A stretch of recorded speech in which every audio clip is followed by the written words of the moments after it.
బీహార్లోని కటిహార్లో ఓ గ్రామానికి చెందిన యువకుడు ఇంజనీరింగ్ చదువుతూనే తాను కన్న కలలను నిజం చేస్తూ గ్రామం నుంచి గ్లోబల్ దాకా మోదీ మఖానా పేరుతో సాధించిన విజయ గాథను ఇప్పుడు మనం చూద్దాం.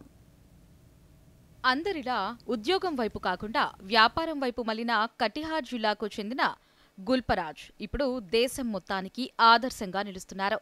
మఖానా లేదా తామర గింజల పంట అనేది బీహార్లోని సంప్రదాయ పంట. మఖానాలో ప్రోటీన్, ఫైబర్, కార్బోహైడ్రేట్లు పుష్కలంగా ఉంటాయి. కాల్షియం, మెగ్నీషియం, ఐరన్, ఫాస్ఫరస్ వంటి పోషకాలతో ఇది శరీరానికి అవసరమైన శక్తిని అందిస్తుంది. 2019లో కటిహార్లో జరిగిన సభలో ప్రధాని మోదీ మఖానా నాణ్యతను కొనియాడారు. వీటిని పెద్ద ఎత్తున సాగు చేయాల్సిన అవసరముందన్నారు. రైతులకు కూడా ఇది లాభదాయకంగా ఉంటుందన్నారు.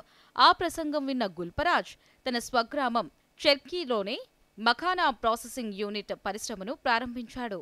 ఇటీవల బాగల్పూర్లో జరిగిన ర్యాలీలో ప్రధాని మోదీ మాట్లాడుతూ మరోమారు మఖానా విశిష్టతను ప్రస్తావించారు. దేశవ్యాప్తంగా చాలా నగరాలలో ఈ మఖానా అల్పాహారంగా మారిందని తెలిపారు. తాను సంవత్సరానికి 300 రోజులు మఖానాను ఆహారంలో భాగంగా తీసుకుంటున్నానన్నారు. బీహార్లో విరివిగా పండే ఈ సంప్రదాయ విత్తనాలను ప్రపంచవ్యాప్తంగా ప్రోత్సహించాలని ఆయన పిలుపునిచ్చారు.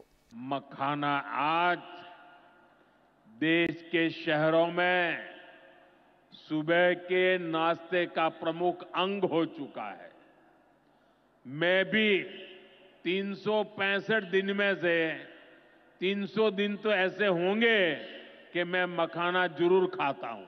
ये एक सुपर फूड है जिसे अब दुनिया के बाजारों तक पहुंचाना है.